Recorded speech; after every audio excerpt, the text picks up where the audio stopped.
Hello friends, welcome to வீல் ரோஜ் and crime diaries. நம்ம சென்னையில் இருக்க அண்ணா நகரில் அக்டோபர் மாதம் 21ஆம் தேதி 1986 ஒரு மிகப்பெரிய பங்களோ இருக்கு. அந்த பங்களோக்குள்ள ஆனந்த் பிரசாத் அப்படிங்கிற நபர் அந்த வீட்டுக்குள்ள போறாரு. அப்படி காம்பவுண்ட் கேட்டை ஓபன் பண்ணிட்டு உள்ள போறாரு.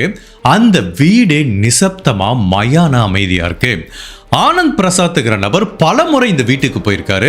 அவ்வளவு பெரிய வீடு, முன்னாடி பார்த்தீங்கன்னா நிறைய தோட்டம், அவ்வளவு பெரிய பங்களால இவ்வளோ நாளும் பயங்கரமா பிஸியா இருக்கிற ஒரு ஏரியா திடீர்னு மயான அமைதியா இருக்கிறது அவருக்கு மிகப்பெரிய ஆச்சரியத்தை உண்டு பண்ணுது. அந்த வீட்டில் இருக்கிறவங்க தான் இவரை வர சொல்லியிருக்காங்க. இந்த ஆனந்த் பிரசாத் பேசிக்காவே ஒரு வீட்டு புரோக்கரா வேலை பார்த்துட்டு இருக்காரு. ஸோ இந்த வீட்டில் தங்கி இருக்க நபர்களுக்கு அவர் தான் ஏற்கனவே இந்த பெரிய வீட்டை வாடகைக்கு வாங்கி கொடுத்துருக்காரு. இப்போ ரீசெண்டா அந்த வீடு சேலுக்கு வர்றதுனால இந்த வீட்டில் தங்கி இருக்க அந்த நபர்களே எங்களுக்கு இந்த வீடு ரொம்ப பிடிச்சிருக்கு, இதை நாங்களே வாங்கிக்கிறோங்கிற மாதிரி சொல்லியிருந்தாங்க. அது சம்பந்தமா பேசுறதுக்காண்டி தான் ஆனந்த் பிரசாத்ங்கிற நபரை வர சொல்லியிருக்காங்க. ஸோ இவர் வர்றாரு. இப்படி வீட்டுக்கு முன்னாடி போய் நின்று காலிங் பெல் அடிக்கிறாரு. கொஞ்ச நேரம் வெயிட் பண்ணி பார்க்குறாரு, எந்த ரெஸ்பான்ஸும் இல்லை. திரும்பவும் காலிங் பெல் அடிக்கிறாரு. அப்போ பார்த்தீங்கன்னா அந்த காலிங் பெல்லோட சத்தம் இவருக்கு வெளியில் கேட்குது. ஸோ தட் மீன்ஸ் பெல்லு கரெக்டாக தான் அடிக்குது. பட் வீட்டுக்குள்ளே யாருமே கதவை திறக்க மாட்டேங்கிறாங்க. அடுத்து என்ன பண்ணுறாரு, அந்த கதவையே டக்கு டக்கு டக்குன்னு தட்டி பார்க்குறாரு. அப்பவும் எந்த ரெஸ்பான்ஸும் இல்லை. இவருக்கு ஒன்றுமே புரியல. என்னடா இது நம்மளை வர சொல்கிறாங்க, தன்னோட நேரத்தை இப்படி விரயம் பண்ணுறாங்களேன்னு இவருக்கு ஒரு சின்ன கோபம் வருது. அப்போதான் அந்த வீட்டோட மெயின் டோருக்கு பக்கத்தில் ஒரு விஷயத்தை பார்க்குறாரு. கடந்த 4-5 நாளா அந்த வீட்டு வாசல்ல நியூஸ் பேப்பர் போட்டிருக்காங்க. அந்த நியூஸ் பேப்பர் செதறி கிடக்கு. அது மேல எங்க பார்த்தாலும் தூசி படிஞ்சிருக்கு. பக்கத்துல அந்த வீட்டில் இருக்க நபர்கள் பயன்படுத்துற செருப்பு இருக்கு. அந்த செருப்பு மேலையும் தூசி படிஞ்சிருக்கு. இதுக்கு என்ன அர்த்தம் அப்படின்னா, 4-5 நாளா யாருமே நியூஸ் பேப்பர் எடுக்கிறதுக்காக வெளியில வரல. இந்த வீட்டை சேர்ந்த யாருமே 4-5 நாளா வெளியில போல. ஏன்னா அவங்க செருப்பு போட்டிருந்தா கண்டிப்பா அந்த தூசி இருந்திருக்காது. பட் அதே டயத்துல வீடு உள்புறமா தாழ்பால் போடப்பட்டிருக்கு. இவருக்கு ஒண்ணுமே புரியல. சரி, பக்கத்துல ஒரு ஜன்னலை பார்க்கலான்னு ஃபர்ஸ்ட் ஒரு ஜன்னல் இருக்கு, அதை ஓப்பன் பண்ண ட்ரை பண்றாரு, ஓப்பன் ஆகல. பக்கத்துல இன்னொரு ஜன்னல் இருக்கு, அதை ஓப்பன் பண்ண ட்ரை பண்றாரு, அதுவும் ஓப்பன் ஆகல. இப்படி ஒரு 4-5 ஜன்னலா ஓப்பன் பண்ணிட்டு அந்த வீட்டோட பின்னாடி வரும்போது அந்த வீட்டு கிச்சனுக்கு பின்னாடி ஒரு டோர் இருக்கும். அந்த டோர் இப்படி மெதுவா புஷ் பண்ணி பார்க்கறாருல, அந்த டோர் திறந்துருது. பட் என்ன பிரச்சனை அப்படின்னா, அந்த டோரை திறந்த உடனே அந்த வீட்டுக்குள்ள இருந்து ஒரு மிகப்பெரிய துர்நாற்றம் வருது. ஒரு அழுகிய மாமிசத்தோட ஸ்மெல் வருது. இந்த மாதிரி ஒரு பேட் ஸ்மெல்லை அவர் லைஃப்ல ஃபீல் பண்ணதே இல்லை. உடனே அவர் கையில வச்சு இந்த கச்சிப்பை வச்சு இப்படி முகத்தை மூடிக்கிறாரு. என்னடா அது, இந்த வீட்டுக்குள்ள இருந்து இவ்வளவு பேட் ஸ்மெல் வருதுன்னு இப்போ அந்த கிச்சனை ஓபன் பண்ணிட்டே போறாரு. அந்த வீட்டு நபர்களோட பேரை கூப்பிட்டுட்டே போறாரு. வீடே மயான அமைதியா இருக்கு. வீட்டுக்குள்ள இருந்து எந்த ரெஸ்பான்ஸும் இல்லை. அப்படி வீட்டுக்குள்ள போகும்போது இதுல 2-3 ஃப்ளோர் இருக்க வீடு. ஃபர்ஸ்ட் பார்த்தீங்கன்னா கிச்சன் இருக்கும், அதுக்கு பக்கத்தில் ஒரு லிவிங் ரூம் இருக்கும். அந்த லிவிங் ரூம் பக்கத்தில் தான் ஃபர்ஸ்ட் ஃப்ளோர் போறதுக்கு ஒரு படி இருக்கும். அந்த படிக்கு பக்கத்தில் போய் பார்க்குறாருல, அந்த படிக்கட்டு ஃபுல்லா எங்க பார்த்தாலும் ரத்த கரைகள் இருக்கிறத பார்க்குறாரு. அதை பார்த்த உடனே இந்த ஆனந்த் பிரசாத்துக்கு பயங்கர ஷாக்கு. பட் இன்னுமே இந்த பேட் ஸ்மெல் வருது. அந்த ஸ்மெல் எங்க இருந்து வருது, அது என்ன ஸ்மெல் அப்படிங்கிறத கண்டுபிடிக்கிறதுக்கு முயற்சி பண்ணும்போது இந்த படிக்கட்டுக்கு மேலே போய் மாடியிலேருந்து அந்த ஸ்மெல் வருது. இவரும் மெதுவா அந்த படிக்கட்டுல ஏறி போறாரு. அங்க போனவன ஒரு பெட்ரூம் இருக்கு. அந்த பெட்ரூமுக்கு உள்ள இருந்து தான் இந்த பேட் ஸ்மெல் வருதுன்னு தெரியுது. இப்போ மெதுவா அந்த பெட்ரூமுக்குள்ள போறாரு. பெட்ரூமுக்குள்ள யாருமே இல்லை. அப்போ அந்த ரத்தக்கரை அப்படியே ஃபாலோ பண்ணிட்டே போறாரு. ரத்தக்கரை அப்படியே மாடிப்படி வெளியில வருது.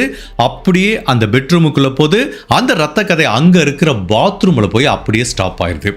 இப்போ அந்த பாத்ரூம் பக்கத்துல போக போக இந்த துர்நாற்றம் மேலும் மேலும் அதிகமாக வருது. இவரால் அந்த இடத்துல நிற்கவே முடியல. பட் அது என்னன்னு தெரிஞ்சுக்கிறதுல இவருக்கு ஒரு அதீத ஆர்வம். அதே டயத்தில் இந்த வீட்டுக்குள்ள இருக்க நபர்களும் எங்க போனாங்கன்னு தெரியலன்னு அந்த பாத்ரூம் கதவை அப்படி மெதுவா தள்ளி பார்த்தார்ல. உள்ள அவர் பார்த்த காட்சி அவரோட வாழ்க்கையில எப்பவுமே மறக்க முடியாது. அழுகிய நிலையில இந்த வீட்டில் தங்கியிருந்த 2 பெண்களோட சடலத்தை பார்க்கிறாரு. பதறி அடிச்சிட்டு வீறிட்டு கதறி அந்த பாத்ரூம் கதவையும் சாத்தல, மாடியிலிருந்து வேகமா இறங்கி கிச்சன் டோர் வழியா பதறிட்டு ஓடி வர்றாரு. அதாவது அந்த கிச்சன் டோர்ல இருந்து ஓட ஆரம்பிச்சவரு கண்ணு முன்னு தெரியாம ஓடி அந்த வீட்டு காம்பவுண்ட் கேட்டுக்கு வெளியில வந்து நின்னுதான் மூச்சே வாங்குறாரு. அப்படி பார்க்கும்போது பக்கத்து வீட்டுக்காரங்கள அந்த வராண்டால ஒரு நபர் நின்றுட்டு இருக்காரு. வேகமா அவர்கிட்ட போறாரு. எனக்கு குடிக்க தண்ணி வேணுங்கிறாரு. அவங்களும் தண்ணி தராங்க. சார் என்ன ஆச்சு, ஏன் இவ்வளவு பதட்டமா இருக்கீங்கன்னு கேட்டதுக்கு அந்த வீட்டுக்குள்ள இவர் பார்த்த காட்சியை சொல்றாரு. உடனே இந்த நியூஸ் பக்கத்து வீட்டுக்காரங்களுக்கு தெரிய வருது, இந்த பக்கம் இருக்க வீட்டுக்காரங்களுக்கு தெரிய வருது. ஸோ அந்த ஏரியால மக்கள் பரபரப்பா கூட ஆரம்பிச்சிடறாங்க. ஏன்னா இந்த வீட்டில் தங்கி இருக்க 2 பெண்கள் ஏற்கனவே இந்த ஏரியா மக்களுக்கு ரொம்பவே பரிச்சயமானவங்க. அப்போ அடுத்த செகண்ட் இந்த பற்றியான தகவல் போலீஸ் டிபார்ட்மெண்ட்டுக்கு போகுது. ஸோ போலீஸ் ஆஃபீஸர் இந்த கிரைம் சீனுக்கு வர்றாங்க. பிகாஸ் இவங்க தகவல் கொடுக்கும்போதே உள்ள என்ன பார்த்தாங்க அப்படிங்கிறத சொல்லியிருக்காங்க. ஸோ ஒரு அழுகிய சடலத்தை பார்த்ததுனால ஃபாரன்சிக் டீமும் சேர்த்து வராங்க. இப்போ போலீஸ் ஆஃபீஸரும் இதே மாதிரி கிச்சன் வழியாக அந்த ரூமுக்குள்ளே போகிறாங்க. ஏற்கனவே பாத்ரூம் டோர் வந்து ஓப்பன் ஆயிருக்கு. ஏன்னா அந்த ஆனந்த் பிரசாத் அதை ஓப்பன் பண்ணி தான் வச்சுட்டு போயிருக்காரு. அப்படி உள்ளே போய் பார்த்தாங்கல்ல, ஆல்மோஸ்ட் அழுகிய நிலையில் 2 பெண்களோட சடலம்.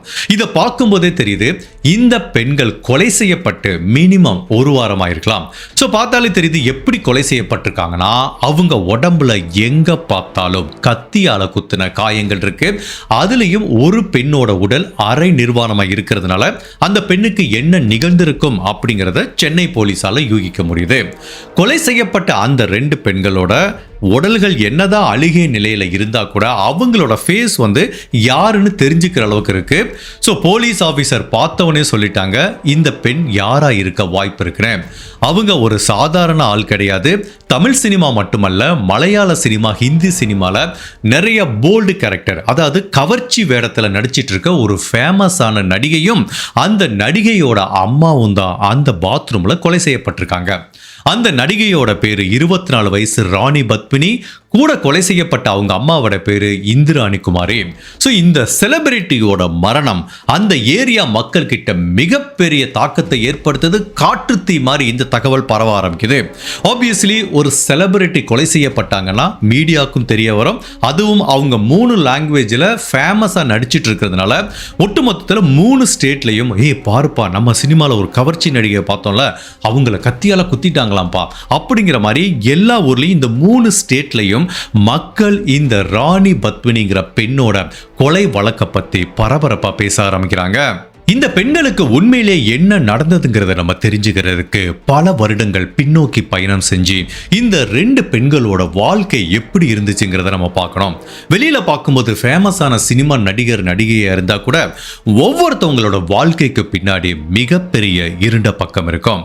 ஸோ இந்த கொலை செய்யப்பட்ட ராணி பத்மினியோட அம்மாவை எடுத்துக்கிட்டிங்கன்னா இந்திராணி குமாரி. அவங்க பிறந்ததுலேருந்தே சின்ன வயசுலேருந்தே சினிமா மேலே அளவு கடந்த மோகம் இருக்கு.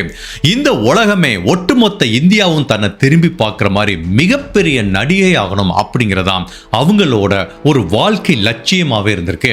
அவங்களும் எவ்வளவோ முயற்சி பண்ணியும் பார்த்தா கூட சினிமா துறையில் இருக்க பல பேர் இவங்களை அவங்களோட இச்சைகளுக்கு பயன்படுத்திட்டு ஒரு குப்பை மாதிரி தூக்கி போட்டாங்க தவிர யாருமே இவங்களுக்கு சினிமால சரியான வாய்ப்பு கொடுக்கல.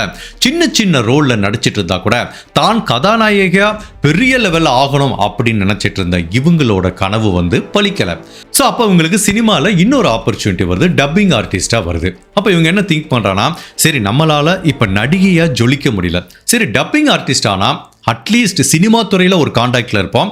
4 இடத்துல டப்பிங் பேச போகும்போது சில ப்ரொடியூசரோட கான்டாக்ட் கிடைக்கும், டைரக்டரோட கான்டாக்ட் கிடைக்கும். அதை வச்சு தான் சினிமாவில் திரும்ப முயற்சி பண்ணலாம் அப்படிங்கிற மாதிரி இவங்க டப்பிங் ஆர்டிஸ்டாக வேலை பார்த்துட்டு இருக்கும்போது தான் சௌத்ரிங்கிற ஒரு நபரோட பழக்கம் கிடைக்குது. அவர் ஒரு ப்ரொடியூசர். ஸோ 2 பேரும் நல்ல நண்பர்களாக பழக ஆரம்பிக்கிறாங்க. இந்த பெண்மணியோட ஆசை லட்சியம் எல்லாத்தையும் அவர் புரிஞ்சுக்கிட்டா கூட அவரும் இந்த இந்திரா குமாரி அப்படிங்கிற பெண்மணியை தவறான வழிக்கு பயன்படுத்துறாரு. அவரோட இச்சைக்கு அந்த பெண்ணை அடிபணிய வைக்கிறாரு. இவங்களும் தான் சினிமாவில் சாதிக்கணும். ஸோ இவர் ஒரு ப்ரொடியூசர், இவர் மூலமா தனக்கு ஒரு வாழ்க்கை கிடைக்கும்னு நம்பி இந்த சௌத்ரியை நம்பி ஏமாந்துறாங்க. அப்போ என்ன ஆகுது, ஒரு நாள் இந்த இந்திரா குமாரி கர்ப்பமாகறாங்க. 3 மாச கர்ப்பமா இருக்காங்க. அதை பத்தி அவர்கிட்ட சொல்றாங்க, என்ன திருமணம் பண்ணிக்கோங்கிறாங்க. அவர் என்ன சொல்றாரு, இதெல்லாம் நம்மளுக்கு வேலைக்கு ஆகாது, ஏதோ பழகனமா போனமான் இருக்கணும், நீ ஒன்று பண்ணு, அந்த கர்ப்பத்தை கலைச்சிருங்கிறாரு. இவங்க முடியாதுங்கிறாங்க. அப்போ உனக்கும் எனக்கும் எந்த தொடர்பும் இல்லை, கிளம்பி போங்கிறாங்க. இப்போ ஏற்கனவே டப்பிங் ஆர்டிஸ்டா ஒர்க் பண்ணி இந்த சௌத்ரிங்கிற நபரோட தான் அவங்க வாழ்க்கையை ஓட்டிட்டு இருந்தாங்க. இப்போ சுத்தமா அவங்களுக்கு எல்லா கான்டாக்டும் போயிருது. அதாவது டப்பிங் ஆர்டிஸ்ட்ல இருந்து வர வருமானமும் போயிருது. இந்த சௌத்ரிங்கிறவரும் ஃபினான்ஷியலா சப்போர்ட் பண்ணிட்டு இருந்தாரு. இப்ப அந்த சப்போர்ட்டும் போய் இப்ப தனியா தெருவுல நிக்கிற மாதிரி ஒரு சூழ்நிலை ஏற்படுது. அப்ப இவங்களுக்கு ஒரு பெண் குழந்தை பிறக்குது. அப்ப இந்த பெண் குழந்தையை வச்சுட்டு திக்கு தெரியாம எந்த வழியில தன்னோட வாழ்க்கையை நோக்கி பயணம் செய்யணுங்கிற மாதிரி விழி பிதுங்கி நிக்கிற இந்த நேரத்துல ஏதாவது ஒரு வழியில தனக்கு வாழ்க்கையை ஓட்டணும், தன்னோட பொண்ணையும் நல்லா வளர்க்கணும் அப்படிங்கிறதுனால இவங்க ஒரு தவறான வழியை தேர்ந்தெடுக்கிறாங்க. இவங்க பாலியல் தொழிலுக்கு தள்ளப்படுறாங்க. ஸோ கொஞ்ச நாள் இந்த பாலியல் தொழில் பண்ணி ஓட்டுவோம். ஒரு ஸ்டேஜில் நம்ம பணம் சம்பாரிச்சதுக்கு அப்புறம் சினிமா துறையில் தான் சாதிக்க முடியாத விஷயத்த தன்னோட பொண்ணை வச்சு நான் சாதிக்க வைப்பேன், என்னோட பொண்ணை இந்த சினிமா துறையில மிகப்பெரிய கதாநாயகி ஆக்கி வச்சு ஒட்டுமொத்த இந்திய சினிமாவும் என்னோட பொண்ணோட காலடிக்கு வர்ற அளவுக்கு நான் பண்ணுவேன் அப்படிங்கிறதுல உத்வேகமா உழைக்க ஆரம்பிக்கிறாங்க. தொடர்ந்து பாலியல் தொழில் பண்றாங்க, தன்னோட பொண்ணையும் வளர்க்க ஆரம்பிக்கிறாங்க.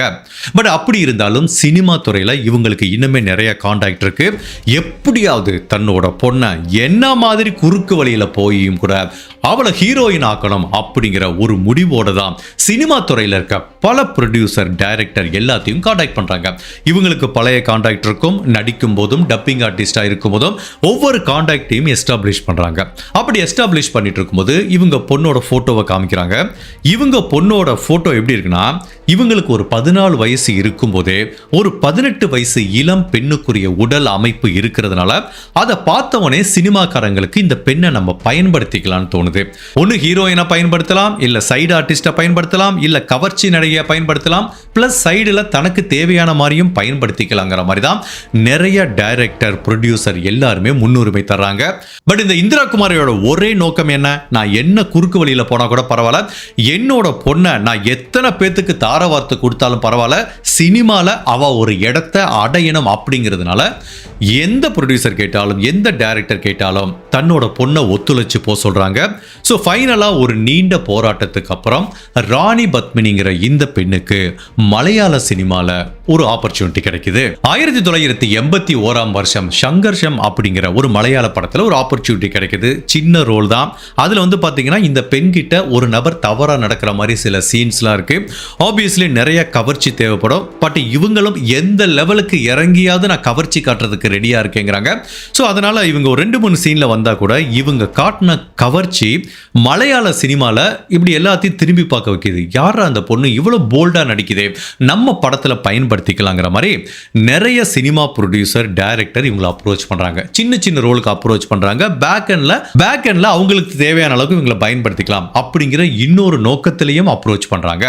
ஸோ 1981 வருஷத்திலிருந்து 86 வருடம் வரைக்கும் மலையாள சினிமால பல சினிமால இவங்களுக்கு வாய்ப்பு கிடைக்குது. சின்ன சின்ன ரோல் தான், கவர்ச்சி ரோல் தான் கிடைக்குது, பெரிய ஹீரோயின் ரோல் மாதிரி கிடைக்கல. பட் இந்த இந்திரா குமாரை பொறுத்த வரைக்கும் என்ன ரோல் கிடைச்சாலும் பண்றதுக்கு ரெடியா இருக்காங்க. பிகாஸ் சின்ன சின்ன ரோல் கிடைச்சா பண்ணலாம், கண்டிப்பா ஒரு நாள் கதாநாயகி ஆகலாம் அப்படிங்கிற நம்பிக்கையில தான் தன்னோட பொண்ணை எல்லா ரோலையும் பண்ண வைக்க ஆரம்பிக்கிறாங்க.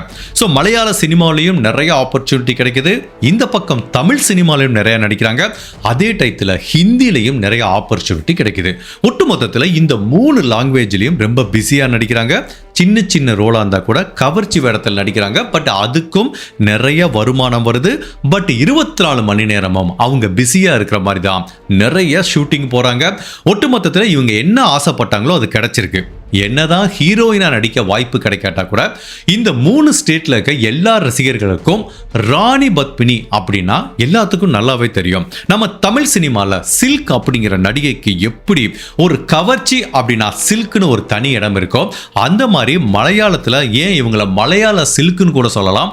அந்த அளவுக்கு ராணி பத்மினிக்கு மலையாள இண்டஸ்ட்ரியில ஒரு தனி இடம் உண்டு. கவர்ச்சி அப்படிங்கிற ஃபேக்டர் வரும்போது இப்படி பரபரப்பா 3 லாங்குவேஜ்ல நடிச்சு சினிமா துறையில கவர்ச்சி உலகத்துல கோலோச்சிட்டு இருந்த இந்த ராணி பத்மினிங்கிற 24 வயசு நடிகைக்கு உண்மையிலே என்னதான் நடந்தது, அவங்கள யாரு இப்படி கொலை பண்ணா, ஈவன் அவங்க அம்மாவையும் யாரு கொலை பண்ணா அப்படிங்கிற பலவித குழப்பங்களும் திருப்பங்களும் நிறைஞ்ச சென்னையில் நடந்த ஒரு ரியலி வித்தியாசமான ட்ரூ கிரைம் கேஸ் தான் இன்னைக்கு நம்ம இந்த வீடியோல பார்க்க போறோம்.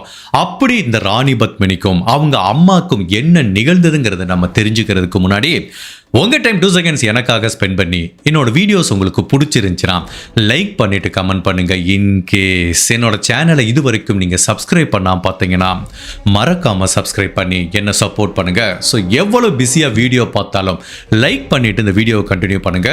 ஒரு சின்ன டிஸ்க்ளைமர், இந்த ராணி பத்மினியோட கேஸ் எடுத்துக்கிட்டீங்கன்னா ரொம்ப ஃபேமஸான கேஸ். இதை மற்ற யூடியூப் சேனல்லையும் கண்டிப்பா கவர் பண்ணியிருக்க வாய்ப்பு இருக்கு. அதனால வீடியோ பார்த்த உடனே அந்த சேனலை பார்த்துட்டேன், இந்த சேனல்ல போட்டாங்க அப்படின்னு நீங்க தயவு செய்து கமெண்ட் பண்ணாங்க. அது மற்ற ஆடியன்ஸை டிஸ்ட்ராக்ட் பண்ணும். பட் ஐ கேன் அக்ரி, நிறைய சேனல்ல போட்டிருக்க வாய்ப்பு இருக்கு. பட் என்னோட ஸ்டைல உங்களுக்கு பிடிச்ச மாதிரி ரொம்ப இன்ட்ரெஸ்டிங்கா தெளிவா சொல்றதுக்கு முயற்சி பண்றேன். ஸோ எனக்காக ஒரு டைம் கண்டிப்பா பாருங்க. இந்திரா குமாரிங்கிற அந்த பெண்மணிக்கு வந்து பாத்தீங்கன்னா நிறைய குறுக்கு வழியில ஒரு இடத்தை பிடிக்கணுங்கிற ஆசை எப்பவுமே இருந்துட்டு இருக்கு. இவங்க சின்ன வேடத்துல கவர்ச்சி நடிகையா நடிச்சா கூட அவங்களுக்கு வர்ற வருமானம் வந்து கண்டிப்பா குறைவா இருக்கும். அந்த மாதிரி தான் ஒரு அவார்ட் ஃபங்க்ஷனுக்கு போகும்போது சச்சினானந்தன் நாயர் அப்படிங்கிற ஒரு மலையாள ப்ரொடியூசரோட கான்டாக்ட் கிடைக்குது. அந்த மலையாள ப்ரொடியூசருக்கு இந்த ராணி பத்மினியை பார்த்தவனே ஒரு ஈர்ப்பு ஏற்படுது. எப்படியாவது இந்த பெண்ணை அடையணுங்கிற மாதிரி முயற்சி பண்றாரு. பட் அவங்க அம்மாவை மீறி இது நடக்காதுங்கிறதுனால இந்த குடும்பத்தோட ஒரு நல்ல ரிலேஷன்ஷிப்பை ஏற்படுத்திக்கிறாரு. இந்திரா குமாரியை பொறுத்த வரைக்கும் இந்த சச்சினானந்த நாயர் ஒரு ஃபேமஸான ப்ரொடியூசராக இருக்கிறதுனால ஓகே, இவரை வச்சு தன்னோட பொண்ணுக்கு நிறைய வாய்ப்பு கிடைக்கும் அப்படிங்கிற மாதிரி அவங்க கூட க்ளோஸாக பழக ஆரம்பிக்கிறாரு. அந்த சச்சினானந்த நாயர் இந்த குடும்பத்துக்கு தேவையான எல்லா உதவியும் செஞ்சு கொடுக்கிறாரு, நிறைய பண உதவியை கொடுக்கிறாரு. பட் அவரோட ஒரே நோக்கம் ராணி பத்மினியை அடையிறதுக்கு தான். பட் இந்திரா குமாரி அதுக்கு பயங்கர தடையா இருக்காங்க. பட் அவங்களோட நோக்கம் என்னன்னு தெரியும். இவர் இதனால தான் பழகிறாரு, தன்னோட பொண்ணை அடைய முயற்சி பண்றாருன்னு தெரியும். பட் அப்படி இருந்தாலும் பல முறை அதுக்கு இடையூறா இருந்திருக்காங்க. பட் அவர்கிட்ட இருந்து நிறைய பணத்தை வாங்கியிருக்காங்க. பட் ஒரு நாள் எப்படியோ இந்த இந்திரா குமாரி இல்லாதப்போ இந்த ராணி பத்மினி கிட்ட அவர் தவறா நடந்துக்கிறாரு. இதுல இந்திரா குமாரி கடுமையான கோபம் ஏற்பட்டு அந்த நபரை வீட்டை விட்டு அடிச்சு துரத்திடுறாங்க. பட் அதுக்கு முன்னாடி அந்த நபர்கிட்ட இருந்து இவங்க நிறைய பணத்தை கலெக்ட் பண்ணியிருக்காங்க அப்படிங்கிற மாதிரி தான் சொல்றாங்க. ஒட்டுமொத்தத்தில் இந்த மாதிரி ப்ரொடியூசர், நிறைய டைரக்டர், கொஞ்சம் நடிக்கிறது, இப்படி எல்லா சோர்ஸ்லையும் சேர்த்து இவங்க கிட்ட 3 லாங்குவேஜ்ல இருந்தும் பணம் வந்து குவிய ஆரம்பிக்குது. இப்படி இவங்க வாழ்க்கை போயிட்டு இருக்க இந்த நேரத்துல தான் திடீர்னு அம்மா பொண்ணும் 2 பேரும் கொலை செய்யப்பட்டிருக்காங்க. இப்போ போலீஸ் ஆபீசர் இந்த 2 பேரோட சடலத்தை பார்க்கும்போது ஃபர்ஸ்ட் கண்டுபிடிக்கிற விஷயம் என்ன அப்படின்னா, 2 பேரோட கழுத்துலையும் இப்படி கத்தியை வச்சு கட் பண்ணியிருக்காங்க. அதுக்கப்புறம் அவங்க உடம்புல பல முறை கத்தியால குத்திருக்காங்க. இன்னும் உற்று நோக்கி பார்க்கும்போது இந்த ராணி பத்மினி முழு நிர்வாணமா இருக்கிறதுனால இந்த கொலைகாரங்க அந்த பெண்கிட்ட தவறா நடந்திருக்காங்க. மேலும் இந்த உடல் அழுகிய அந்த பொசிஷனையும் எவ்வளவு நாள் ஆயிருக்கலாம் இந்த கொலை நடந்து அப்படின்னு பார்க்கும்போது ஃபாரன்சிக் எக்ஸ்பர்ட் சொல்ற விஷயம் என்ன அப்படின்னா, மினிமம் 1 வீக்காக தான் இருக்கலாம். அதாவது இந்த உடல் கண்டுபிடிக்கப்பட்டது அக்டோபர் மாதம் 21ஆம் தேதி.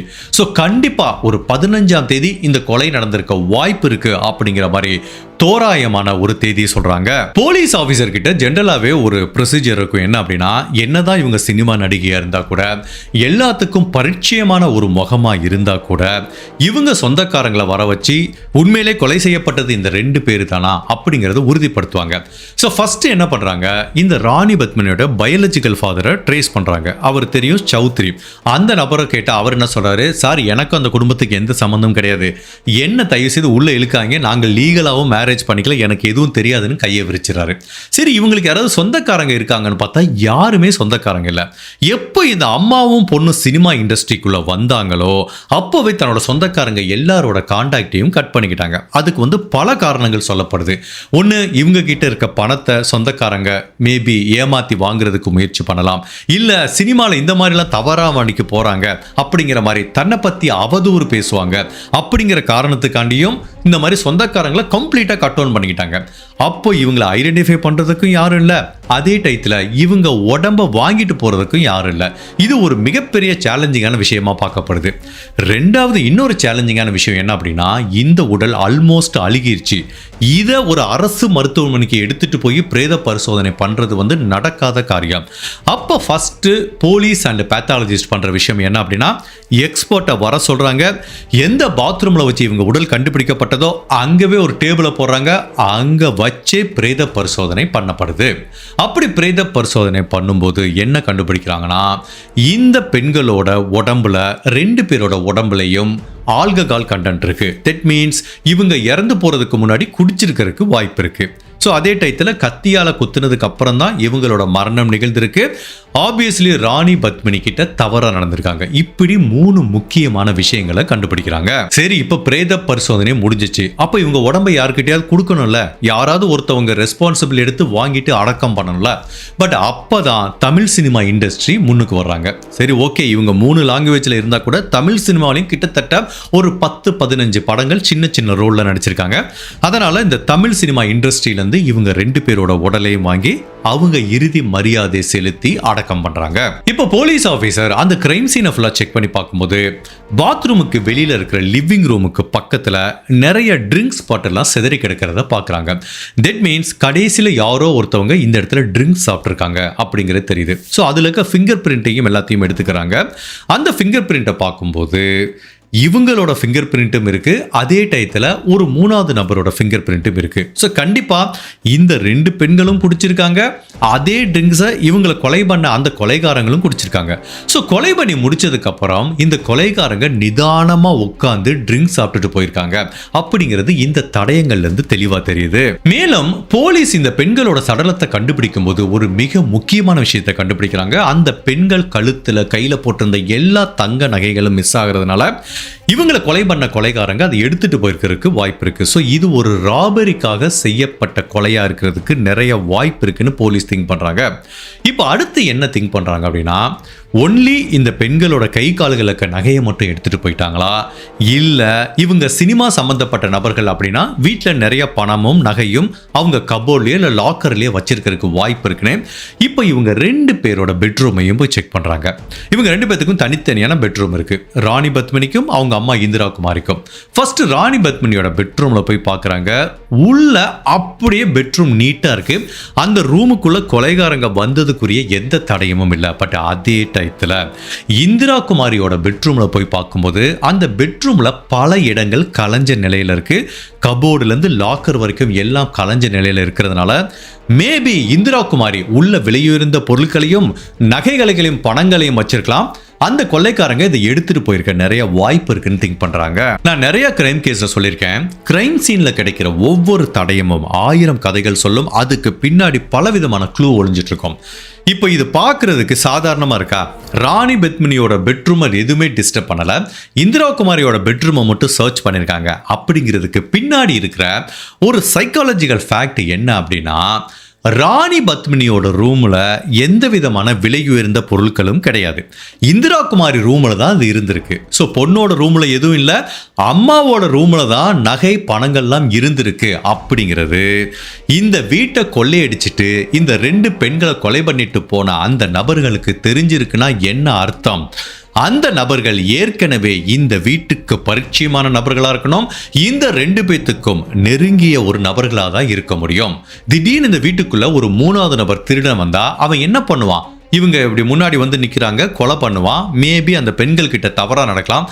எல்லா ரூமையும் செக் பண்ணுவாங்களே, பட் ஒரு ரூமை டிஸ்டர்ப் பண்ணலை, இன்னொரு ரூமை போய் சர்ச் பண்ணியிருக்காங்கன்னா கண்டிப்பாக அந்த கொலைகாரங்களுக்கு இந்த வீட்டை பற்றியான எல்லா தகவலும் அவ்வளவு தெளிவாக தெரிஞ்சிருக்கு. இப்போ அடுத்த போலீஸ் ஆஃபீஸர் இந்த கொள்ளைக்காரங்க எப்படி உள்ள வந்தாங்க, எப்படி வெளியில போனாங்க அப்படிங்கறத தெரிஞ்சுக்கிறதுக்காக மோப்பனாயை வர வைக்கிறாங்க. அந்த மோப்பனாயும் இந்த வீடு ஃபுல்லா சுத்துது. ஃபைனலா அது எங்க போய் நிக்குதுன்னா, இவங்க வீட்டுக்கு வெளியில ஒரு கார் ஷெட் இருக்கு. அந்த ஷெட்டில் போய் நிக்குது. அந்த ஷெட்டுக்குள்ள எந்த விதமான காரும் இல்லை. இவங்க ஒரு பணக்காரங்க, சினிமா பிரபலம், கண்டிப்பா ஒரு கார் வச்சிருப்பாங்களே. அப்படி போலீஸ் விசாரணை பண்ணும்போது அப்ப சென்னையிலேயே சில பேர் வச்சிருந்த நிசான் அப்படிங்கிற ஒரு ஆடம்பர சொகுசு காரை இவங்க வச்சிருக்காங்க. ஈவன் அந்த கார் அப்ப சென்னையிலே ஒரு 4-5 பேர்கிட்ட தான் இருந்ததுங்கிறாங்க. ஸோ ஆப்வியஸ்லி இவங்களை கொலை பண்ண அந்த கொலைகாரங்க அந்த காரையும் திருடிட்டு போயிருக்காங்க. ஸோ இப்போ ஃபர்ஸ்ட் அந்த கார் எங்க இருக்குன்னு கண்டுபிடிச்சா இந்த கொலைகாரங்களை ரீச் பண்றதுக்கு வாய்ப்பு இருக்கு. இப்போ போலீஸ் இவங்களுக்கு சொந்தக்காரங்கன்னு யாரும் இல்லை, இவங்க கூட யாரும் இல்லைங்கிறதுனால அவங்க பக்கத்து வீட்டுக்காரங்கள்கிட்ட கேட்குறாங்க. அவங்க என்ன சொல்றாங்கன்னா, சார் நீங்க சொல்ற மாதிரி இவங்களை நான் ஒரு வாரமா பார்க்கவே இல்லை சார். அடிக்கடி இவங்க வந்துட்டு போவாங்க, ஷூட்டிங் போவாங்க, கார்ல வருவாங்க. ஆனா 1 வீக்கா நாங்க பார்க்கல சார். நாங்க என்ன நினைச்சுக்கிட்டோம்னா, சில சமயம் இவங்க அவுட்டோர் ஷூட்டிங்கு போவாங்க. ஈவன் நாங்க பல டைம் அந்த வீடை கிராஸ் பண்ணி போகும்போது வெளியில கார் கார் இல்லை. அப்போ இவங்க என்ன பண்ணுவாங்கன்னா அவுட்டோர் ஷூட்டிங் போகும்போது காரில் போவாங்க. பல நாள் 1 வீக் 2 வீக் அந்த மாதிரி தங்கிட்டு கூட வருவாங்க சார். அதனால பக்கத்து வீட்டுக்காரங்கிற முறையில் எங்களுக்கு எந்தவித சந்தேகமும் வரல அப்படிங்கிற மாதிரி சொல்றாங்க. ஸோ ஜென்ரலாக வந்து இந்த மாதிரி பணக்காரங்கள்லாம் வீட்டில் எல்லாத்துக்கும் வேலைக்கு ஆள் வச்சுப்பாங்களா? அதாவது வீடை தோட்டக்காரங்கள்லேருந்து சமைக்கிறதுலேருந்து வீடை க்ளீன் பண்ணுறதுலேருந்து எல்லாத்துக்கும் ஆள் வச்சுப்பாங்க, டிரைவரும் வச்சுப்பாங்க. அப்போ போலீஸ் திங்க் பண்ணுறாங்க, இவங்க ஒரு கார் வச்சுருக்காங்க அப்படின்னா இவங்க டிரைவ் பண்ணுறதுக்கு வாய்ப்பு இல்லை. கண்டிப்பாக ஒரு டிரைவர் இருப்பாங்க, இவங்க வீட்டு வேலை பார்க்குறதுக்கு ஆள் இருப்பாங்க.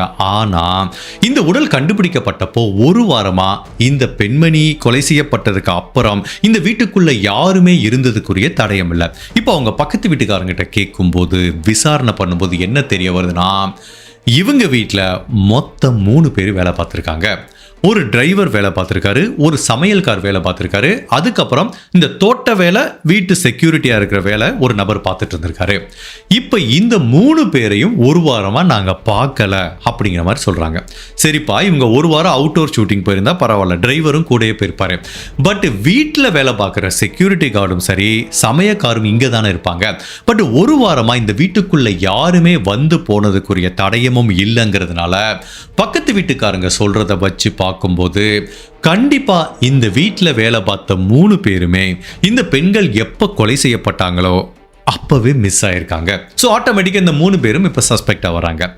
பட் அப்போ 1986 பார்த்தீங்கன்னா செல்ஃபோன் கிடையாது, பெரிய ஃபோட்டோ கிடையாது, இந்த மாதிரி ஆண்ட்ராய்டு மொபைல் கிடையாது. ஸோ இந்த 3 வீட்டில் யார் வேலைக்கு இருந்தாங்கன்னு யாருக்குமே தெரியாது. பக்கத்து வீட்டுக்காரங்க பார்த்துருக்காங்க. அப்போ அந்த பக்கத்து வீட்டு நபர் சொல்கிறத வச்சு இந்த கார் டிரைவர், சமயக்காரர், அந்த செக்யூரிட்டி கார்டு 3 பேரும் எப்படி இருப்பாங்க அப்படிங்கிற மாதிரி சொல்ல ஒரு கம்பாசிட் ஸ்கெட்ச் வரைகிறாங்க. இந்த கம்பாசிட் ஸ்கெட்சை வச்சு அந்த 3 பேரையும் வலை வீசி தேடுறாங்க. அதே டயத்தில் அந்த காரையும் கண்டுபிடிக்க முயற்சி பண்றாங்க. போலீஸை பொறுத்த வரைக்கும் இந்த நபர்களோட ஐடென்டிட்டி தெரியுது கம்பாசிட் ஸ்கெட்சை வச்சு. பட் அவங்கள பத்தி என்னதான் பேக்ரவுண்ட் தெரியாம இருந்தா கூட அந்த 3 பேரோட பேர் என்னன்னு தெரிய வருது. அதாவது டிரைவரா வேலை பார்த்த நபரோட பேர் ஜெபராஜ், அதுக்கப்புறம் செக்யூரிட்டி கார்டை வேலை பார்த்த நபரோட பேர் லட்சுமி நரசிம்மன், குக்கா சமயக்கார வேலை பார்த்த நபரோட பேரு கணேசன். இது எங்க இருந்து தெரிய வருதுன்னா அந்த பக்கத்து வீட்டுக்காரங்கிட்ட இருந்து தெரிய வருது. ஸோ இப்போ போலீஸ் என்ன பண்றாங்க, இந்த கம்பாசிட் ஸ்கெட்சை வச்சுக்கிறாங்க, இவங்க பேரை வச்சுக்கிறாங்க. டிவி, நியூஸ் பேப்பர், இவங்க 3 பேர் தப்பிச்சு போறதுக்கு வாய்ப்பு இருக்குல்லன்னு ரயில்வே ஸ்டேஷன் எல்லா இடத்துலையும் ஒட்டுறாங்க. இந்த 3 பேரை பத்தியான ஏதாவது தகவல் கிடைச்சா போலீஸை கான்டாக்ட் பண்ணுங்க. பட் அதே டயத்தில் தமிழ்நாட்டில் இருக்க எல்லா போலீஸ் ஸ்டேஷனுக்கும் இந்த கம்பாசிட் ஸ்கெட்சை அனுப்புறாங்க. பிகாஸ் அவங்க வேற ஊருக்கு தப்பிச்சு போயிருந்தா அதை வச்சு இவங்களை கண்டுபிடிக்க முடியும்னு தமிழ்நாட்டில் இருக்க எல்லா போலீஸ் ஸ்டேஷனுக்கும் இந்த கம்பாசிட் ஸ்கெட்சை அனுப்பி இந்த கொலைகாரங்களை பத்தி ஏதாவது தகவல் கிடைச்சா சொல்லுங்கிற மாதிரி சென்னை போலீஸ் வெயிட் பண்ணிட்டு இருக்காங்க. அப்படி போலீஸ் இந்த 3 பேரையும் வலை வீசி தேடிட்டு இருக்க இந்த நேரத்தில் இந்த கேஸ்ல முதல் பிரேக் த்ரூ நம்ம இந்தியாவில் இருக்க தென்கோடியில் இருக்கிற தூத்துக்குடியிலேருந்து வருது. அந்த தூத்துக்குடியில் வழக்கம் போல போலீஸ் ஆஃபீஸர் ரோந்து பணியில் ஈடுபட்டு இருக்கும்போது சந்தேகப்படும்படியான ஒரு கார் போகுது. நிசான் கார், ரொம்ப காஸ்ட்லியான ஆடம்பரமான கார். அப்போல்லாம் அந்த ஊரில் யாரும் வச்சுக்கல, சென்னையிலேயே 2-3 பேர் வச்சிருந்தாங்க. அப்படிப்பட்ட இந்த காரை இங்கே யாரா ஓட்டிட்டு வர்றான்னு நிப்பாட்டுறாங்க. அந்த நபர்கிட்ட அந்த காருக்குரிய பேப்பர்ஸ் கேட்குறாங்க. அதுவும் இல்லை, அந்த நபர் திருன்னு முழிக்கிறாரு. பார்த்தாலே தெரியுது இந்த கார் அந்த நபர் திருடிட்டு வந்துட்டாரோ அப்படிங்கிற மாதிரி நினைக்கிறாங்க. அப்போதான் வந்து தூத்துக்குடி போலீஸ் ஸ்டேஷனுக்கும் இந்த கம்பாசிட் ஸ்கெட்ச் வருது. அதை வச்சு செக் பண்ணி பார்க்கும்போது சந்தேகமே இல்லை, சென்னையில் ஒரு இரட்டை கொலை வழக்கில் தேடிட்டு இருக்க ஒரு நபர் தான் இந்த காரை ஓட்டிட்டு வந்த டிரைவர் ஜெபராஜ்னு தெரிய வருது. இப்போ அந்த நபரை உடனே அரெஸ்ட் பண்ணுறாங்க.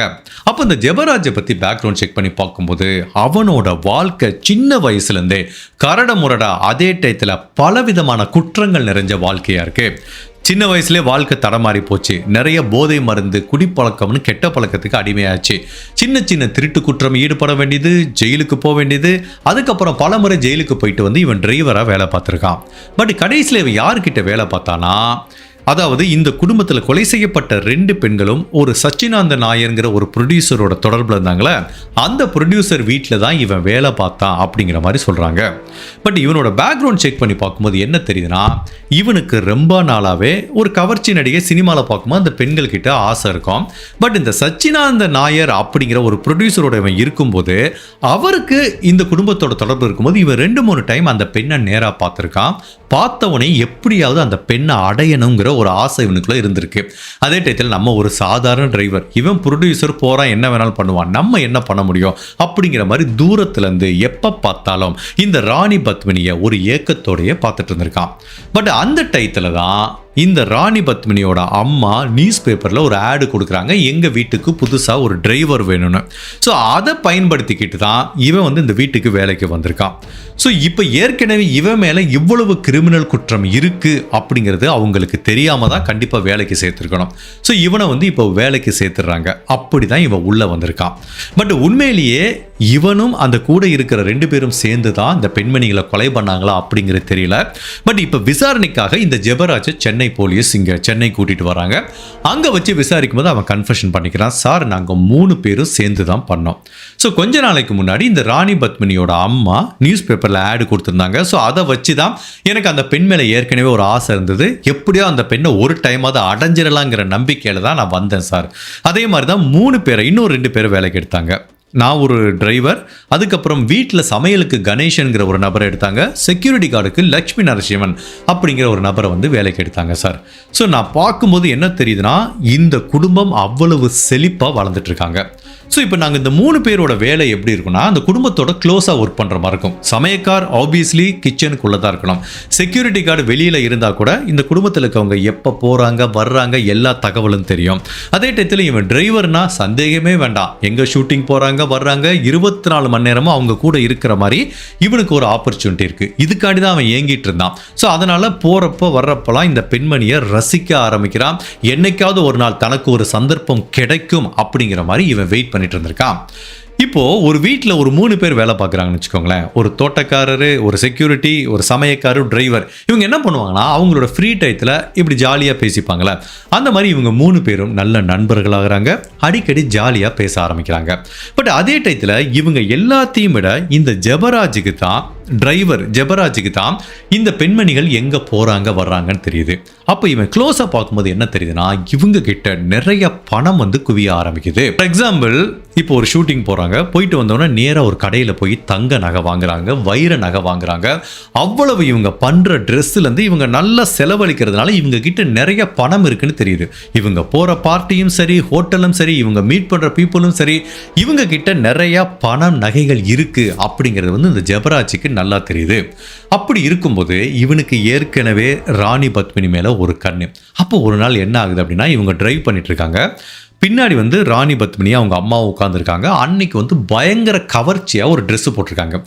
இவனால் முன்னாடி வண்டியை பார்த்து ஓட்ட முடியல. இப்படி டிரைவர் கிட்ட ஒரு மிரர் இருக்குல்ல, அதை பார்த்து ராணி பத்மினியை ரசிச்சிட்டு இருக்கான். இது அவங்க அம்மா பார்த்துட்டாங்க. உடனே காரை நிப்பாட்ட வச்சு இந்த ஜெபராஜ கன்னத்திலே ஒரே அறை. அவனுக்கு அவ்வளவு அவமானமாக போச்சு. அப்போ ஒரு வார்னிங் கொடுத்துருக்காங்க, உனக்கு நான் இன்னொரு சான்ஸ் தரேன், இனிமேல் எப்போவுமே இந்த மாதிரி பேடாக பிஹேவ் பண்ணக்கூடாது, என்னோட பொண்ணை ஒழுங்காக டீசெண்டாக பார்க்கணும், இந்த மாதிரி பார்க்குற வேலை வச்சுக்காதா அப்படிங்கிற மாதிரி ஒரு வார்னிங்கும் கொடுத்துருக்காங்க. இவன் ஏற்கனவே ஒரு கிரிமினல், இந்த பொண்ணு மேலேயும் கண்ணு இருக்கு. அவங்க அம்மா அடிச்சது இவனோட தன்மானத்தை தூண்டி விட்டுருச்சு. நீ என்னை இப்போ அடிச்சிட்டேல, பரவாயில்ல, என்னைக்காவது ஒரு நாள் உன் பொண்ணை நான் அடையாம விட மாட்டேன் அப்படிங்கிற மாதிரி இவன் மனசுக்குள்ள ஒரு பழிவாங்கிற எண்ணமும் அந்த பெண் மேல இருக்க அதீத காமமும் இவனை 24 மணி நேரமும் அந்த சந்தர்ப்பத்துக்காக வெயிட் பண்ண வச்சுட்டு இருந்துச்சு. ஸோ இந்த வீட்டில் வேலை பார்க்குற 3 பேரும் இவங்க கிட்ட இருக்க செல்வத்தை பத்தி பலமுறை டிஸ்கஸ் பண்ணிருக்காங்க. டே பாரா, எவ்வளோ பணம் வச்சிருக்காங்க, எவ்வளோ நகை வச்சிருக்காங்க, இதெல்லாம் நம்ம நினைச்சு கூட பார்க்க முடியுமா, இந்த பண நகையெல்லாம் நமக்கு கிடைச்சா எப்படி இருக்கும் அப்படிங்கிற மாதிரி இந்த 3 பேத்துக்கும் அந்த பணத்து மேல ஒரு கண் இருக்கு. இந்த ஜெபராஜுக்கு எக்ஸ்ட்ரா ராணி பத்மினி மேல ஒரு கண் இருக்கு. இப்படி அவங்க 3 பேரும் அடிக்கடி பேசிப்பாங்க. ஜெபராஜ் சொல்றான், டே இன்னைக்கு ஒரு கடைக்கு போனாங்க, தங்க நகை வாங்கினாங்க, இது வாங்கினாங்க, அது வாங்கினாங்க மாதிரி அவன் பல தகவல் சொல்லிட்டு இருக்கும்போது இந்த வீட்டில் வேலை பார்க்குறான்ல குக்கு கணேசன், அவன் சூப்பரான ஒரு தகவல் சொல்றான். நான் சொல்றதை 2 பேரும் கவனமாக கேட்டுக்கோங்க. இந்த வீடு அவங்க வாடகைக்கு இருக்கிறது, கரெக்டா? இப்போ இந்த வீட்டோட சொந்தக்காரர் என்ன பிளான் பண்றாரு, இந்த வீடை விற்கணுங்கிற மாதிரி முயற்சி பண்றாரு. அப்போ இந்த இந்திரா குமாரிக்கு ரொம்ப நாளாக அந்த வீடை வாங்கணுங்கிற ஆசை இருக்கிறதுனால அந்த புரோக்கர் கிட்ட பேசிட்டு இருந்தாங்க. நான் கேட்டேன், இந்த வீடை நாங்களே வாங்கிக்கிறோங்கிற மாதிரி சொல்றாங்க.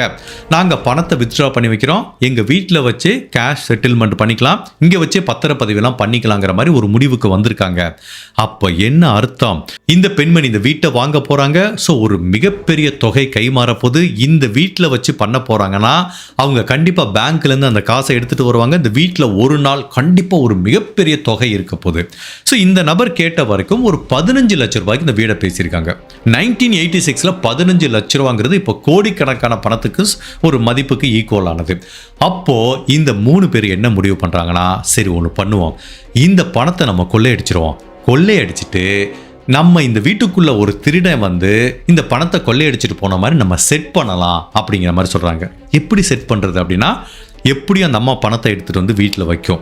நைட்டோட நைட்டாக பணத்தை கொள்ளையடிச்சிட்டு வெளியில் எங்கேயாவது ஒளிச்சு வச்சுட்டு நம்ம என்ன பண்ணுவோம், கிச்சன்லேருந்து சில கத்தி எடுத்து பேக் டோரை அந்த நாபெல்லாம் உடச்சி ஏதோ ஒரு இன்ட்ரூடர் வீட்டுக்குள்ளே வந்து திருடிட்டு போயிட்டாங்கிற மாதிரி ஒரு இல்லூஷனை செட்டப் பண்ணிட்டா நம்மளுக்கும் எந்த பிரச்சனை இருக்காது அப்படிங்கிற மாதிரி 3 பேரும் முடிவு பண்ணுறாங்க.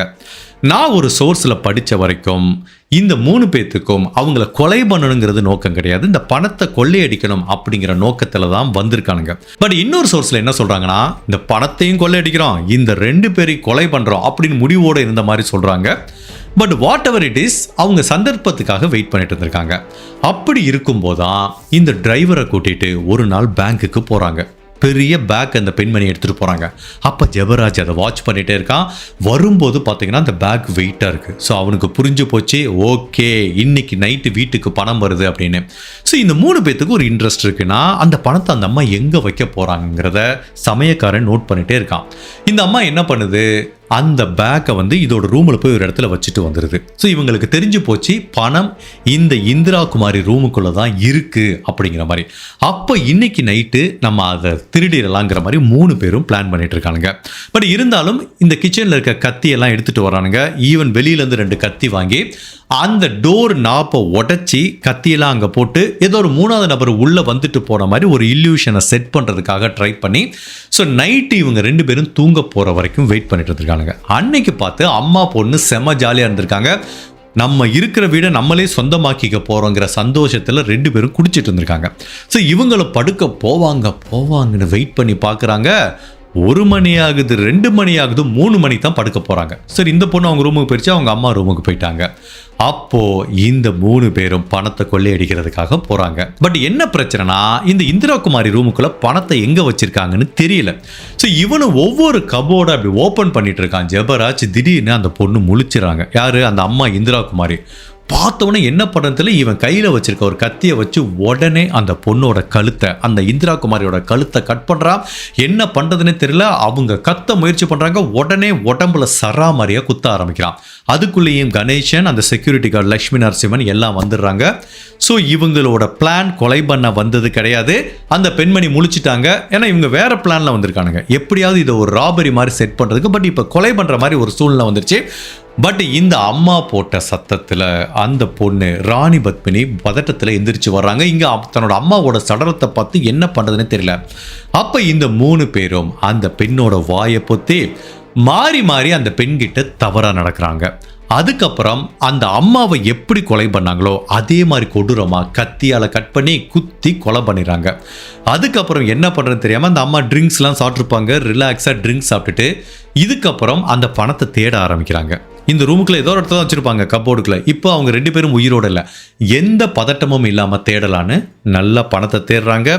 இவங்களோட உடம்புல இருக்க எல்லா நகைகளையும் திருடிக்கிறாங்க.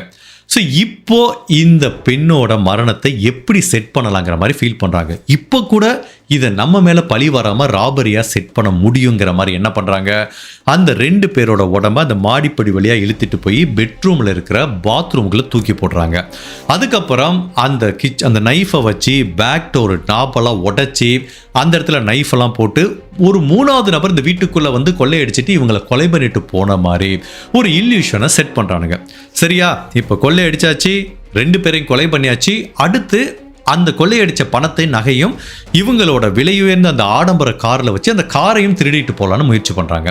பட் இப்போ வந்து ஏர்லி மார்னிங் ஒரு 4 o'clock. இப்போ காரை ஸ்டார்ட் பண்ணால் பக்கத்து வீட்டுக்காரங்கெல்லாம் முழிச்சிருவாங்கன்னு இந்த சத்தம் கேட்காத வரைக்கும் 3 பேரும் காரை தள்ளிட்டே போகிறானுங்க. ஒருத்தன் டிரைவிங் சீட்டில் உட்காந்துருக்கான். 2 பேரும் காரை தள்ளி கிட்டத்தட்ட ஒரு 1 கிலோமீட்டர் தள்ளிட்டு போனதுக்கப்புறம் அதுக்கப்புறம் வந்து காரை ஸ்டார்ட் பண்ணி எஸ்கேப் ஆயிட்டு 3 பேரும் நகைகள் பணம் எல்லாத்தையுமே பிரிச்சுட்டு, இங்க பாருப்பா நம்ம 3 பேரும் இனிமேல் கான்டாக்ட் பண்ண வேணாம், நீ உன் வழியில போ, நான் என் வழியில போறேன்னு 3 பேரும் ஒவ்வொரு திசையிலையும் பிரிஞ்சு போறாங்க. ஸோ நான் ஏற்கனவே சொன்ன மாதிரி இவங்களோட பிளான் அவங்கள கொலை பண்றது இல்ல, ராபரிக்காக தான் பண்றாங்க. பட் கொலை பண்ற மாதிரி ஒரு சிச்சுவேஷன் ஆச்சுன்னு ஒரு சோர்ஸ்ல சொல்றாங்க. இன்னொன்னு என்னன்னா, இந்த ஜெபராஜுக்கு இந்த பெண்கள் மேல பயங்கரமான கொலவெறி. இந்த பெண்ணை நம்ம அடையன்னு நினச்சோம், அவங்க அம்மா வந்து நம்மளை அரைஞ்சிட்டா எல்லாரும் முன்னாடியும். ஸோ ரொம்ப அவமானமாக ஃபீல் பண்ணுறதுனால அவனுக்கு வந்து இவங்களை கொலை பண்ணுங்கிற நோக்கத்தெல்லாம் கத்தியெல்லாம் வாங்கிட்டு வந்தான் அப்படிங்கிற மாதிரி 2 வெவ்வேறு விதமான தியரி சொல்கிறாங்க. But what ever it is, இவங்க கொள்ளையடிச்சதும் கொலை பண்ணதும் உறுதி செய்யப்படுது. ஸோ இப்போ இதில் ஜெபராஜை அரெஸ்ட் பண்ணிட்டாங்க. அவன் தான் இது எல்லாத்தையும் கன்ஃபர்ஷன் கொடுத்துட்டான். இப்போ மற்ற 2 பேர்த்தையும் வலை வீசி தேட ஆரம்பிக்கிறாங்க. இந்த ஜெபராஜ் கொடுத்த தகவலின் பேரில் அடுத்த சில மாதங்களே இந்த 3 பேரையும் அரெஸ்ட் பண்ணி இந்த 3 பேரோட வழக்கு சென்னை நீதிமன்றத்துக்கு போகுது.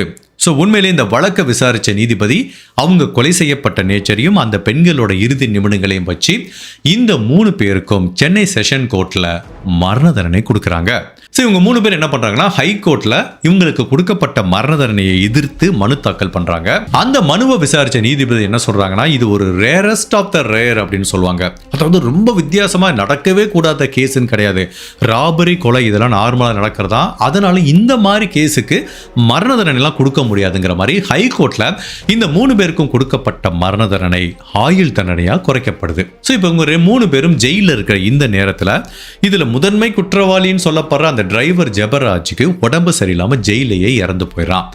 அப்போ ஜெயில இருந்து இதுல மீதம் இருக்கிற 2 குற்றவாளிகளை அந்த குக்கு கணேசன் இருக்கான்ல, ஜெயில இருந்து தப்பிச்சிட்டான். ஸோ போலீஸும் அவனை பிடிக்க எவ்வளவு முயற்சி பண்றாங்க. கடைசி வரைக்கும் இந்த கணேசனை பிடிக்க முடியல. ஏன் இப்போ வரைக்கும் அந்த கணேசனை பிடிக்க முடியல? அவன் உயிரோட இருக்கானா செத்துட்டானான்னு தெரியல. ஸோ அவன் தண்டனையை அனுபவிக்காமையே ஜெயில இருந்து தப்பிச்சு போயிட்டான். இப்போ அதுக்கப்புறம் ஜெயிலில் இருக்க ஒரே நபர் யாரு? அந்த செக்யூரிட்டி கார்டு லட்சுமி நரசிம்மன் தான். அந்த நபரும் 18 வருடங்கள் ஜெயிலில் இருந்திருக்காரு. ஸோ அவங்க குடும்ப உறவுகள் மேலும் மேலும் பல மனுக்கள் தாக்கல் பண்ணி 18 வருடங்களுக்கு அப்புறம் இவரோட மனுவை விசாரிச்ச நீதிபதி இந்த லட்சுமி நரசிம்மன் குற்றவாளி இல்லைங்கிறாங்க. அதாவது இவர் டைரக்டா அந்த குற்றத்தில் இன்வால்வ் ஆகல. கொலை பண்ணது அந்த பெண்கிட்ட தவறா நடந்தது எல்லாமே ஜெபராஜ் அண்ட் கணேசன் தான். அதுல ஒரு நபர் இறந்து போயிட்டாரு, ஒரு நபர் தப்பிச்சு போயிட்டாரு. ஸோ அதனால லட்சுமி நரசிம்மன் அதுக்கு உடந்தையா தான் இருந்திருக்காரு, அதுக்குரிய தண்டனையை அனுபவிச்சுட்டாருன்னு கிட்டத்தட்ட 18 வருடங்கள் சிறைவாசத்துக்கு அப்புறம் அந்த நபரையும் ரிலீஸ் பண்ணிடுறாங்க. ஒட்டு மொத்தத்தில் ஒரு 18 வருஷம் கழிச்சு திரும்பி பார்த்தா கொலையை பண்ண அந்த குற்றவாளிகள் யாருமே ஜெயிலில் இல்லை. பட் சில மக்களோட கருத்தும் எல்லாருமே என்ன ஃபீல் பண்றாங்க அப்படின்னா, உண்மையிலேயே இந்த 2 பெண்களோட மரணத்துக்கும் நியாயம் கிடைக்கல, சரியான நீதி கிடைக்கல அப்படிங்கிற மாதிரி தான் ஃபீல் பண்றாங்க. ஈவன் இதுல அந்த கணேசன்கிறவனை இப்போ வரைக்கும் போலீஸால கண்டுபிடிக்க முடியல. ஸோ இந்த ராணி பத்மினி அப்படிங்கிற கவர்ச்சி நடிகையோட வழக்கு இதோட முடிவுக்கு வருது. ஸோ இந்த வழக்குல இருந்து நம்ம எடுத்துக்க வேண்டிய மிக முக்கியமான விஷயம் என்ன அப்படின்னா, அவங்க என்ன தப்பான வழிக்கு போனாங்க, எவ்வளோ பணம் சம்பாதிச்சாங்க, அதை பற்றி நம்ம பேசலை. பட் உண்மையிலேயே எனக்கு இந்த கேஸை படிக்கும்போது எனக்கு என்ன தோணுச்சுன்னா, இதை நான் நிறைய டைம் நிறைய கேஸில் சொல்லியிருக்கேன், இந்த மாதிரி க்ரைம் கூட நடக்குது. அதாவது நம்ம வீட்டுக்குள்ளே எவ்வளோ பணம் வச்சுருக்கோம், நம்மக்கிட்ட எவ்வளோ பணம் இருக்குது, நீ பேங்க்குக்கு போகிறியா, பணம் எடுத்துகிட்டு வரையா, லாக்கர் எங்கே இருக்குது, எவ்வளோ பணம் வச்சுருக்கோம் அப்படிங்கிறது வீட்டில் வேலை பார்க்குற வேலைக்காரங்களுக்கு கண்டிப்பாக தெரியக்கூடாது. ஜென்ரலாக நம்ம சில வீட்டில் பார்த்தீங்கன்னா சமையலுக்கு ஒருத்தவங்க வருவாங்க, சமைச்சிட்டு போயிடுவாங்க. வீடை கூட்டுறதுக்கு பாத்திரங்கள் வருவாங்க, 1 மணி நேரம் இருப்பாங்க, போயிடுவாங்க. செக்யூரிட்டி கார்டு வீட்டுக்கு வெளியே தான் இருப்பாங்க. ஸோ 24 மணி நேரம் நம்ம கூட தங்கி இருக்க மாதிரி நம்ம ஜென்ரலாக நம்மள மாதிரி மிடில் கிளாஸ் யாரும் வச்சுக்கிறது இல்லை. பட் சில வீட்டில், பணக்காரங்க வீட்டில், செலிபிரிட்டி வீட்டில் பார்த்தீங்கன்னா அவங்களுக்கு கூடவே 24 மணி நேரம் தங்க வச்சுப்பாங்க, அவங்களுக்கு வெளியில் ஒரு ரூம் கொடுத்து தங்க வச்சுப்பாங்க. ஸோ அந்த மாதிரி ஆளுங்களாம் ரொம்ப கவனமாக இருக்கணும். இவங்க வீட்டுக்குள்ளே எவ்வளவு செல்வம் இருக்குது, பணம் இருக்குது, எங்கே போய் பணம் எடுக்கிறாங்க, ஒரு நகை வாங்குற இடத்துக்கு அந்த டிரைவரை கூட்டிட்டு போகிறது. ஸோ நம்ம ரொம்ப கவனமாக இருக்கணும். நம்ம கிட்ட இருக்க செல்வங்களும் இந்த மாதிரி பணமும் நம்ம கிட்ட இருக்க வேலைக்காரங்களுக்கு தெரியாமல் பார்த்துக்கணும். இதே மாதிரி ஒரு கேஸ் உங்களுக்கு ஞாபகம் இருக்குன்னு நினைக்கிறேன். ஒரு பெண்மணி ஹைதராபாத்தில் நினைக்கிறேன், ஒரு பெண்மணி இந்த மாதிரி சமையலுக்கு ஒரு நபரை, ஒரு 25 வயசு நபரை கூட்டிட்டு வர்றாங்க. அவனு க்ளோஸாக பார்க்குறான், நல்லவனாக தான் இருந்திருக்கான். ஆனால் அந்த பெண்மணி ஒரு டைம் இவங்க வீட்டுக்குள்ளே எங்கே நகையை வைக்கிறாங்க அப்படிங்கிற எல்லா டீட்டெயிலையும் பார்க்கும்போது அவனுக்கு ஒரு சின்ன சபலம் வருது. இந்த நகையெல்லாம் நம்ம திருடிட்டு போயிட்டா அப்படிங்கிற மாதிரி முடிவுக்கு வந்து அந்த பெண்ணை கொலை பண்ணிட்டு அந்த நகையை திருடிட்டு போயிருக்கான். ஸோ இது என்ன ஆகுனா, வீட்டுக்கு வர எல்லா வேலைக்காரங்களும் நம்ம கெட்டவங்கன்னு சொல்ல முடியாது. பட் சில பேர் என்ன பண்ணுவாங்கன்னா, அவங்க சூழ்நிலை என்னன்னு தெரியாது, நம்ம வீட்டுக்குள்ள இருக்க பொருளையோ நகையோ பணம் பணத்தையோ பார்க்கும்போது ஒரு சபலம் வந்து இந்த மாதிரி கிரைம் பண்ணுறதுக்கு வாய்ப்பு இருக்குது. ஸோ ஃபஸ்ட்டு நம்ம வீட்டுக்குள்ளே எங்கே நகை பணம் இருக்குது அப்படிங்கிறது தெரியக்கூடாது. அதுவும் இந்த கேஸில் பாருங்கள், இவங்க ஒரு மிகப்பெரிய டிரான்சாக்ஷன் பண்ண போகிறாங்க, பேங்க்கில் போய் பணம் எடுத்துகிட்டு வராங்க அப்படிங்கிற அவ்வளோ தகவலும் அந்த சமயக்காரருக்கு தெரிஞ்சிருக்கு. அப்படின்னா அந்த சமயக்கார பக்கத்தில் வச்சு தான் அம்மாவும் பொண்ணும் பேசியிருக்காங்க. கரெக்டாக? ஸோ அந்த மாதிரி நம்ம பேசக்கூடாது. ஸோ ஒரு விஷயம் இந்த மாதிரி ஃபினான்ஷியலாவோ நல்ல ஒரு சென்சிட்டிவான விஷயத்தை பேசும்போது சுற்றி யாரும் இல்லாமல் கணவன் மனைவி டிஸ்கஸ் பண்ணால் கூட ஒரு பெட்ரூமில் போய் பண்ணுங்கள். அது வீட்டில் வேலை பார்க்குற யாரோட காதுக்கும் போகாமல் பார்த்துக்கோங்க. நல்லவங்களாக இருந்தால் கூட மேபி கெட்டவங்களாக மாறுறதுக்கு வாய்ப்பு இருக்குது. பிகாஸ் நிறைய க்ரைம் வந்து சந்தர்ப்பம் சூழ்நிலையால் தான் நடக்குது. அந்த மாதிரி சந்தர்ப்ப சூழ்நிலையை நம்மளே உருவாக்கி கொடுக்க வேண்டாம். ஸோ இதை வந்து நம்ம ஒரு வாழ்க்கை பாடமாக எடுத்துக்கலாம். ஹோப்ஃபுல்லி இந்த வழக்குலேருந்து நம்ம பல நல்ல விஷயங்களை கற்றுக்கிட்டோம்னு நினைக்கிறோம். ஸோ இந்த ராணி பத்மினியோட கேஸை பற்றி நீங்கள் என்ன நினைக்கிறீங்க? உங்களோட கருத்தை மறக்காமல் இந்த வீடியோவில் பதிவு பண்ணுங்கள். இந்த மாதிரி அனதர் கேஸில் உங்களை சந்திக்கிறேன். Till then, stay safe, take care, bye.